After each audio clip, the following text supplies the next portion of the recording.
Good morning.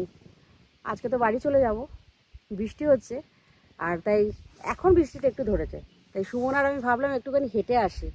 এই রাস্তাটা তো গাড়ি করে এসে ঢুকেছি, তারপরে আর বাইরের দিকে যাওয়া হয়নি, তো এখন ওই জন্য একটুখানি হাঁটতে বেরিয়েছি দারুণ জঙ্গলের জায়গাটা, মধ্যে। একদিকে জঙ্গল আর হ্যাঁ, একদিকে এই আমাদের পিছনে আস্তানা, আর এই হচ্ছে জলের জায়গাটা। সেই সত্যি খুব সুন্দর জায়গা, মানে একদম নিরিবিলি, কিচ্ছু মানে গ্যাঞ্জাম নেই। এমনিতেই সুইডেনে গ্যাঞ্জাম কম, তারপরে তো এখানে আরোই একটু মানে দেখে দেখে হাঁটবে। মানে জাস্ট চিল করো এখানে এসে, বাস, আর কিছু না। তবে পরিবেশের মধ্যে, নেচারের ভেতর থাকতে আমাদের তো ভালোই লাগে, হ্যাঁ, কারণ আমরা তো শহরের মধ্যে থাকি।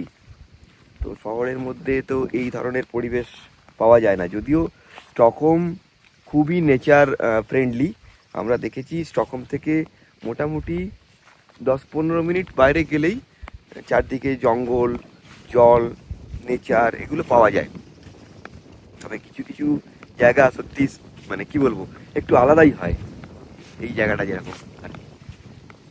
একদম মনে হচ্ছে যে গ্রামের মাটির রাস্তা দিয়ে হাঁটছি। হ্যাঁ, সে তো, এটা তো গ্রামের মাটিরই রাস্তা, মনে হওয়ার কিছু নেই, এটা গ্রামের মাটিরই রাস্তা। হ্যাঁ, গ্রাম তো মানে এই জায়গাতে লোকজন থাকছে, তারা আমি খালি ভাবছি যে শীতকালে কি অবস্থা হয়, নভেম্বর ডিসেম্বর মাসে এদের কি অবস্থা হয়, না, কিভাবে এটাকে এখানে ঠিক থাকে। গ্রামও বলা যায় না অ্যাকচুয়ালি। আমি যে ভদ্রমহিলার থেকে চাবি নিলাম, যাদের জায়গায় আমরা যার এই আছি, সামার হাউসটা, যার আমার হাউস, ওনাকে জিজ্ঞাসা করলাম যে এই গ্রামেতে কতজন বাস করেন। উনি বললেন এটা গ্রামও নয়, এখানে আমাদের 4-5টা ফ্যামিলি আছে, তারাও সব সময় যে থাকে সেরকম নয়, কাজে কর্মে বাইরে চলে যায়। এখানেতে জঙ্গলে কাঠ কাটা, কাঠের ব্যবসা, কিছু গরু আছে, এই সমস্ত কিছু এরা বিজনেস করে। ওই মাঝে সাঝে আসে কেউ না কেউ, এসে থাকে, এই হচ্ছে ব্যাপার। এটাকে ঠিক গ্রামও বলা যায় না। এই বোটটা হচ্ছে ওই যে ওনার আছেন, ওনার তো এই বোটটা উনি বলেছেন চাইলে আমরা ইউজ করতে পারি, এই বোটটা নিয়ে এই লেকের মধ্যে এক্সপ্লোর করতে পারি। এবং ওই যে দূরের আইল্যান্ডটা, ওটাও কিন্তু এই বাড়ির যে মালিক বা মালকিন ওনার, তো সেখানেতে আমরা যেতে পারি আর কি। ওইদিকেও ছোট্ট ছোট্ট কয়েকটা বাড়ি আছে আইল্যান্ডের মধ্যে, দেখো। হ্যাঁ, মানে তুমি লেকের ভেতর যেখানে খুশি যেতে পারো। হ্যাঁ, ওই আইল্যান্ডটা এখান থেকে। সুইডেনে একটা ব্যাপার আছে, এখানেতে বলে অলম্যানস রাট, মানে বাংলা কথায় হচ্ছে সর্বসাধারণের অধিকার। অর্থাৎ এরকম প্রচুর জায়গা আছে যে সমস্ত জায়গা কেউ হয়তো ওন করে, মালিক একজন, কিন্তু সেই জায়গাটাকে সে আটকে রাখতে পারে না। ধরো কিছু বাগান আছে, গাছ আছে, ফলমূলের গাছ, আপেল, ব্লুবেরি, এরকম কিছু দ্বীপ আছে, এরকম অনেক জায়গা এরকম মার্ক করা আছে। তো সেই সমস্ত জায়গায় কেউ যদি গিয়ে পিকনিক করতে চায়, কেউ যদি গিয়ে ফল পাড়তে চায়, তারা কিন্তু পারে, সেটা আইনত সিদ্ধ, কেউ সেখানে কিছু বলতে পারবে না। সুমন যাচ্ছে আমার জন্য এখন লাইফ জ্যাকেট আনতে। বাবলিকে তো ভয় পাচ্ছে বোটে উঠতে, তা আমি বললাম যে চলো লেকটার মধ্যে একটু এক্সপ্লোর করি, ওই আইল্যান্ডটার দিকে যদি যেতে পারি যাই। তো বলছে পারবে, তো দেখা যাক পারি কিনা। এখন ওর জন্যে লাইফ জ্যাকেট আমি নিয়ে এসেছি গাড়িতে করে, আমি লাইফ জ্যাকেটটা নিয়ে আসি, আমার লাগবে না, ওর জন্য নিয়ে আসি, একটাই আছে যদিও। আমি তো আর সুইমিং জানি না, আর তারপরে যে ঠান্ডা, এই জলে পড়লে তো এমনি নিউমোনিয়া হয়ে যাবে।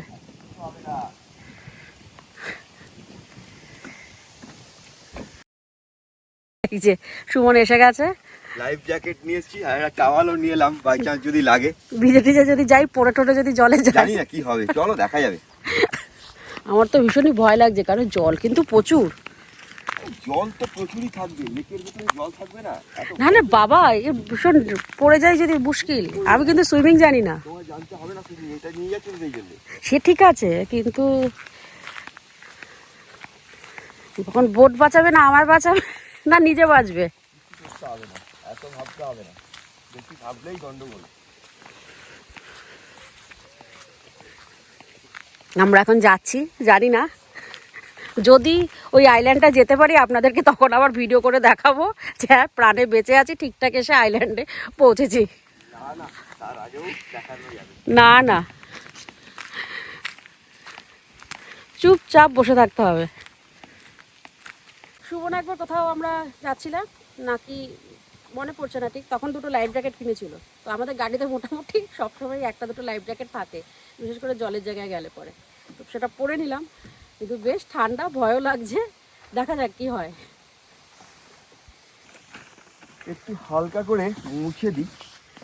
বসার জায়গাটা জল আছে, দুজনেই কি ওই মিডিলটায় বসবে নাকি একজন মিডিলটায় বসবে একজন? মিডিলটায় আমি বসবো, কারণ আমাকে চালাতে হবে। এবার আরেকজন তোমার পেছনে বসতে পারে, সামনে বসতে পারে, যেরকম। আচ্ছা, আমরা কিন্তু মোটামুটি অর্ধেক চলে এসেছি। ওই যে ছোট কাঠের ঘরটা দেখতে পাচ্ছেন, ওখানে আমরা ছিলাম। আর এখান দিয়ে হেঁটে এসে এখান থেকে আমরা বোটটা নিয়ে বেরিয়েছি। আর এই যে আমার মাঝি,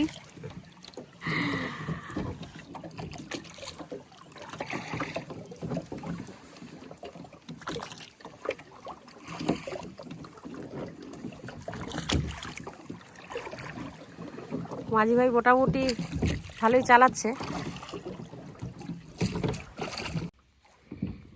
এই হচ্ছে আমাদের থাকার জায়গা। আর এই যে সুমন, মোটামুটি আমি আইল্যান্ডে পৌঁছে গেছি, নেমে পড়েছি। এখন সুমন যেটা করছে, এটাকে ঘুরিয়ে এই যে এখানে বাঁধার ব্যবস্থা আছে, এখানে বাঁধবে।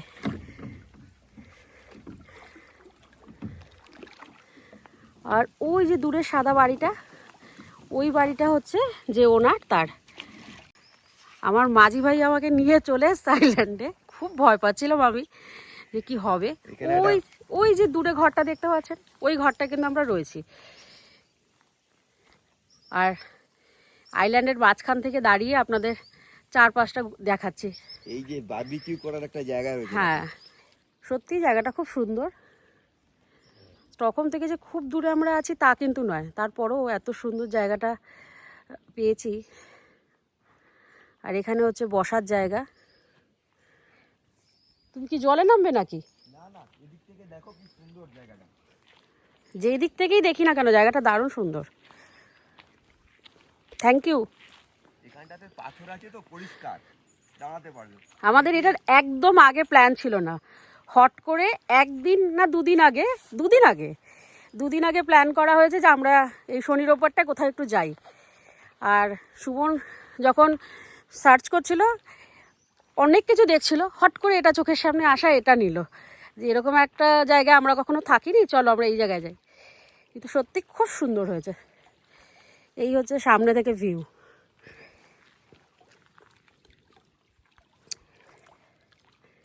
এটা একটা অন্যরকম সৌন্দর্য, মেঘটা করে আছে, মনে হচ্ছে মেঘটা পুরো লেকের ওপর থেকেই দেখা যাচ্ছে।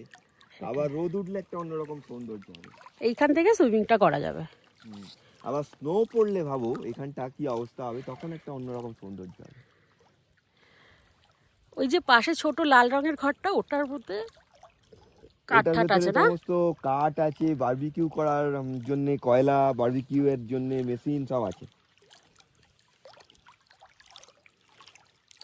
ওই দূরে আবার একটা কয়েকটা বাড়ি দেখা যাচ্ছে।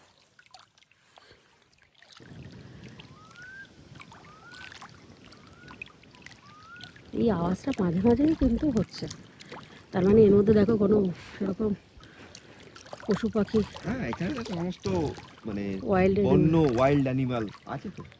তারপরে যদি আমাদের খেয়ে নেয়, চলো আমরা ফিরে যাই।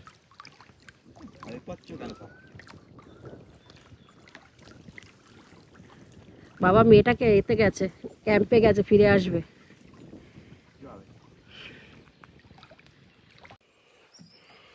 আমরা ফিরে যাচ্ছি।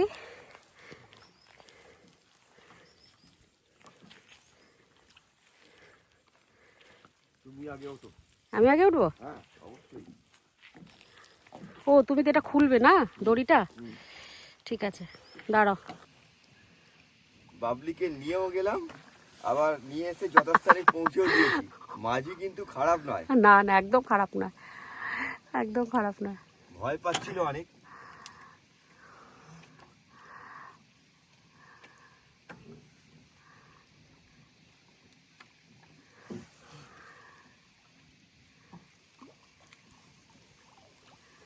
এবার কি নামবো আমি? হ্যাঁ, আরামসে। আর হেলবে না তো? আচ্ছা, এইগুলোকে তুলে দিতে হবে তো? এই যে ডান্ডাগুলো, ডান্ডাগুলো তুলে দাও। হবে না, করবে না? না না আমি করে দিচ্ছি, অ্যাটলিস্ট কিছু করি, বলতে পারবো যে কিছু করেছি। না, কেয়ারফুলি কেয়ারফুলি। এই এই এই এদিকটা নিচু হয়ে চলে যাচ্ছে, যাবে। ওইখানটায় গিয়ে করবো। আমি দাঁড়াও, আমি ধরছি, দাঁড়াও, এবার করো। যাই হোক, এত সুন্দর প্রাকৃতিক দৃশ্য ছেড়ে এখন আমাদের ফিরে যেতে হবে। সমস্ত জিনিস প্যাক করে নিয়েছি, এটাই করে মোটামুটি খাবার নিয়ে এসেছিলাম, সেই খাবার খেয়েছি। এখানে আমরা খুব একটা রান্নাবান্না করিনি, কিন্তু বারবিকিউ করতে পারলাম না ওয়েদারের জন্য। এখন সব জিনিসপত্র গাড়িতে উঠবে আর তারপরেই আমরা বেরিয়ে যাব। এই যে আমার বারবিকিউ মেশিন যেরকম এনেছিলাম সেরকমই ধরা রয়েছে। হ্যাঁ, অ্যাকচুয়ালি বারবিকিউটা হয়তো করা হলো না, কিন্তু এই যে বৃষ্টি পড়েছে জলের ধারে, সেটার যে প্রাকৃতিক সৌন্দর্য সেটা আমরা ভরপুর উপভোগ করেছি। এখন এই যে বৃষ্টি পড়ছে, এখনও হালকা হালকা বৃষ্টি পড়ছে। গাড়িতে সমস্ত জিনিস সুমন তুলবে এখন।